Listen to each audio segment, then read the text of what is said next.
بسم اللہ الرحمن الرحیم۔ السلام علیکم ورحمۃ اللہ وبرکاتہ۔ امید کرتا ہوں آپ سب خیریت سے ہوں گے۔ آج کا ہمارا عمل مال و دولت میں فراوانی کے حوالے سے ہے، رزق میں برکت کے حوالے سے ہے۔ اگر آپ رزق کی تنگی کو دور کرنا چاہتے ہیں، اپنے مالی مسائل کا حل چاہتے ہیں، کاروبار میں برکت چاہتے ہیں، یا آپ کے پاس نوکری نہیں ہے، جاب حاصل کرنا چاہتے ہیں، یا آپ کی کوئی حاجت ہے، آپ اپنے لیے کچھ حاصل کرنا چاہتے ہیں، یا آپ کا کوئی بھی کسی بھی قسم کا مسئلہ ہے، قرض سے نجات حاصل کرنا چاہتے ہیں، یا آپ کو اچانک پیسوں کی ضرورت ہے، آپ اپنی ضرورت کو پورا کرنا چاہتے ہیں، رزق کی تنگی کو دور کرنا چاہتے ہیں، خوشحال زندگی گزارنا چاہتے ہیں، تو آپ یہ مختصر سا عمل کر لیجئے، انشاءاللہ آپ کا ہر مسئلہ حل ہو جائے گا۔ مسائل کے حل کے لیے اللہ رب العزت کی ذات سے تعلق ہونا بہت ضروری ہے۔ اللہ رب العزت کی ہی ذات وہ واحد ذات ہے جو ہمارے مسئلوں کو حل کر سکتی ہے۔ اللہ رب العزت کی ذات عزت ذلت کی مالک ذات ہے۔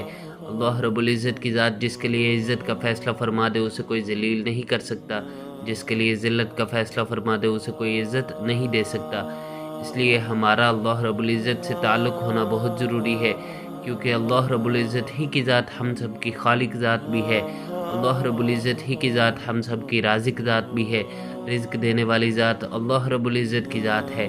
اللہ رب العزت نے جس کے لیے جتنا فیصلہ کر دیا اسے اتنا مل کر ہی رہنا ہے۔ ہمارا اللہ رب العزت کی ذات سے تعلق ہوگا تو ہمارے دل میں سکون بھی ہوگا اور ہمارے مسئلے بھی حل ہوں گے، ہماری زندگی بھی راحت بری خوشیوں بری ہو جائے گی۔ اللہ رب العزت کی ذات سے اس تعلق کو حاصل کرنے کے لیے نماز کی پابندی اور 100% گناہوں کو چھوڑنا، یہ دو کام کرنے بہت ضروری ہیں۔ آپ ان دو باتوں پر عمل کرتے ہوئے وظیفہ کو کیجئے، انشاءاللہ آپ کو ضرور فائدہ ہوگا۔ عمل کی ترتیب میں عمل کی تاثیر کے لیے میں چند باتیں عرض کر دوں جن سے عمل کی تاثیر میں اضافہ ہوگا اور آپ کو زیادہ فائدہ ہوگا۔ ان میں ہے نمبر 1 پر باوضو ہو کر آپ نے اس عمل کو کرنا ہے۔ کوشش کریں کہ باوضو ہو کر کریں اور عمل سے پہلے 2 نفل حاجت کی نیت سے پڑھ کر کریں۔ اگر آپ مخصوص ایام میں نہیں ہیں تو نفل پڑھے جا سکتے ہیں، دن میں کسی بھی وقت اس عمل کو کیا جا سکتا ہے۔ ظہر مغرب اور عشاء کے بعد نفل پڑھے جا سکتے ہیں۔ آپ 2 نفل حاجت کی نیت سے پڑھ کر اس عمل کو کیجئے۔ مخصوص ایام میں بھی یہ عمل آپ کر سکتے ہیں لیکن نفل نہیں پڑھنے، نوافل کے بغیر، باقی جیسے میں بتاؤں گا اسی ترتیب سے آپ اس عمل کو کر لیجئے گا۔ اور مصلی پر بیٹھ کر آپ نے اس عمل کو کرنا ہے۔ جو یکسوئی مصلی پر ملتی ہے وہ کہیں اور نہیں مل سکتی، اس لیے آپ کوشش کریں کہ مصلی پر بیٹھ کر کریں۔ لیکن اگر کسی وجہ سے، کسی مجبوری کی وجہ سے آپ مصلی پر نہیں بیٹھ سکتے تو آپ کرسی پر بیٹھ کر یا بستر میں بیٹھ کر بھی کر سکتے ہیں، کوئی پابندی نہیں ہے۔ اور قبلہ رو ہو کر آپ نے اس عمل کو کرنا ہے۔ جدھر بھی جس جگہ بیٹھ کر کریں ادھر ہی اپنا رخ جو ہے وہ قبلہ کی طرف موڑ لیں۔ صدقہ دے کر آپ نے اس عمل کو کرنا ہے۔ صدقہ کچھ نہ کچھ صدقہ دے کر کرنا ہے، حسب توفیق آپ جتنا کر سکتے ہو، چاہے 10 روپے ہی کیوں نہ ہو، صدقہ دے کر اس عمل کو کریں۔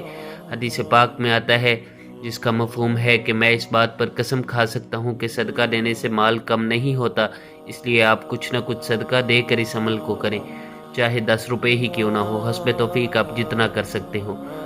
اور عمل کی ترتیب شروع کرتے ہیں، اس سے پہلے عمل کی اجازت کی بات کرتے ہیں۔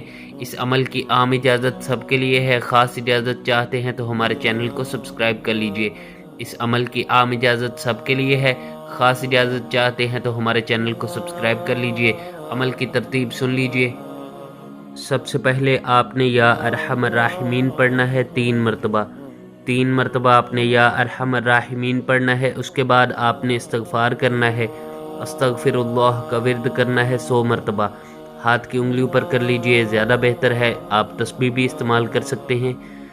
اور یا رزاق یا اللہ جل جلالہ، آپ نے اللہ رب العزت کی ذات کو ان اسماء مبارک سے پکارنا ہے۔ آنکھوں کو آپ نے بند کر لینا ہے اور سر کو جھکا لینا ہے، یا رزاق یا اللہ جل جلالہ۔